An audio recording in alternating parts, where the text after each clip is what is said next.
बिस्मिल्लाहिर्रहमानिर्रहीम। अस्सलाम वालेकुम नाज़रीन, शाम की सूरत-ए-हाल जैसे ही बदली तो शाम के दोस्त भी बदल गए। बशारुल असद जब हुक्मरान था तो उसकी दोस्तियां वो ईरान के साथ थी, क्योंकि वो खुद शिया कम्युनिटी से था। शिया कम्युनिटी में होने की वजह से ईरान के साथ दोस्ती उसकी इंतहाई गहरी थी। दोस्ती होने के साथ साथ मुल्की लिहाज से भी ईरान ने बहुत ज्यादा शाम में इन्वेस्टमेंट कर रखी थी। फौजी साजो सामान से लेकर हर तरह की इमदाद शाम को मुहैया की जाती थी। ईरान जब चाहे, जब उसका दिल करे, वो शाम में कहीं भी बमबारी कर सकता था, अटैक कर सकता था। उसको कोई पूछने वाला नहीं था, क्योंकि जो शाम का हुक्मरान था वो शिया नवाज था, ईरान नवाज था। नाज़रीन, जैसे ही हालात ने पलटा खाया, बशारुल असद शाम को छोड़कर भागा और वहां पर बागी गिरोह जब काबिज हो गए, अबू मोहम्मद अल जुलानी, जिनका नया नाम अहमद अशरा है, वो जब काबिज हुए, आकर उन्होंने शाम को फतह किया और वहां पर अपनी हुकूमत के झंडे लगाए, तो फिर शामियों के दोस्त भी बदल गए। वो जो ईरान, जो सऊदी अरब का दुश्मन है, सऊदी अरब और ईरान के जो ताल्लुकात हैं, वो आप इस तरह समझ सकते हैं कि जो सेम पाकिस्तान और भारत के जो आपस के रिलेशन है। पाकिस्तान समझता है भारत को दुश्मन, और जो भारत है वो पाकिस्तान को दुश्मन समझता है। इसी तरह ईरान जो है वो अपना असर रसूख मिडल ईस्ट में बढ़ाना चाहता है और उसके मुकाबले में सऊदी अरब अपना बढ़ाना चाहता है। इसलिए दोनों में कशमकश जारी रहती है। तो जैसे ही शाम में हालात बदले तो फिर दोस्त भी बदले। जब दोस्त बदले तो सऊदी अरब अब नई हुकूमत का दोस्त बन चुका है। सबसे पहले जिसने शामी हुकूमत का हाथ थामा वो सऊदी अरब ही था।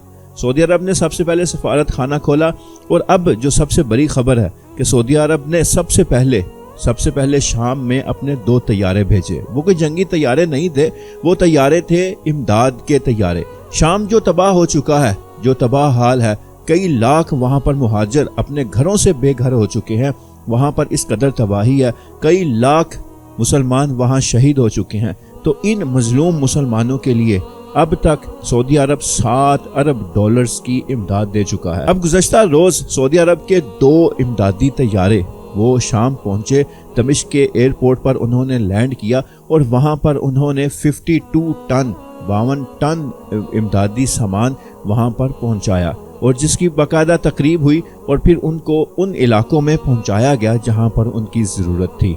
नाज़रीन, इसके साथ साथ ही एक बड़ी खबर, जैसे ही ये इमदादी सामान पहुंचा तो नाज़रीन इसके साथ ही एक और बड़ी खबर कि शामी हुकूमत का सबसे पहला दौरा जो हो रहा है वो सऊदी अरब का ही हो रहा है, जिसमें शाम के वजीर दिफा, शाम के वजीर खारजा और शाम के इंटेलिजेंस के चीफ, तीनों मुल्क के बड़े आला ओहदेदार वो इस वक्त सऊदी अरब में मौजूद हैं। और सऊदी अरब के वजीर दिफा, जो वजीर दिफा सऊदी अरब के वो आर्मी चीफ भी होता है, तो उसके साथ उनकी बड़ी मीटिंग है। बड़ी मीटिंग की तस्वीर आप स्क्रीन पर देख रहे हैं कि शाम के इन तीनों वज़रा की मीटिंग सऊदी वजीर दिफा से हुई, और वही उनकी मुलाकात वजीर खारजा फैसल से भी हुई सऊदी अरब के।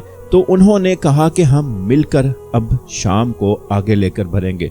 गोया कि जो दोस्तियां पहले ईरान से थीं, जिसने मुल्क तबाह कर दिया शाम का, अब वो दोस्तियां अब सऊदी अरब के साथ हैं। अब वो इकोनॉमी के लिहाज से शाम को अपने लेवल पर देखना चाहते हैं। उन्होंने कहा कि हम शाम की जो बिजनेस पॉलिसियां या उसकी जो पॉलिसियां हम उसको अपनाएंगे, उसको अपनाते हुए हम शाम की अवाम को अब एक तरक्की का सफ़र देंगे। अब जो जंग होनी थी वो हो चुकी, अब हम किसी जंग का हिस्सा नहीं बनेंगे, अब हम खुशहाली और तरक्की का सफ़र तय करेंगे। नाज़रीन, सबसे पहले सबसे दिलचस्प बात, नाज़रीन अब इस अहम मीटिंग में जिसमें वजीर खारजा, वजीर दिफा और इंटेलिजेंस चीफ शाम के शरीक हैं, और दूसरी साइड पे वजीर दिफा मतलब कि सऊदी अरब के आर्मी चीफ वो बैठे हैं, तो इस मीटिंग का एक पैगाम दुनिया को दिया गया है। दुनिया को ये दिया गया है कि अब शाम की भागदौड़ वो किसी और के पास नहीं। ईरान तो गया, ईरान की छुट्टी के साथ साथ अब दीगर जो ममालिक थे उनकी भी छुट्टी।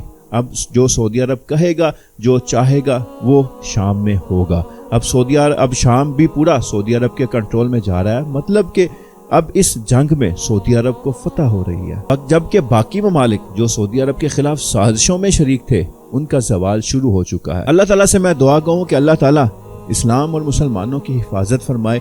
मुसलमानों के ममालिक जो भी हैं, वो अरब के हैं, वो अजम के हैं, जो भी ममालिक हैं, अल्लाह ताला उन ममालिक की हिफाजत फरमाए। आमीन सुम्मा आमीन। अल्लाह हाफिज़।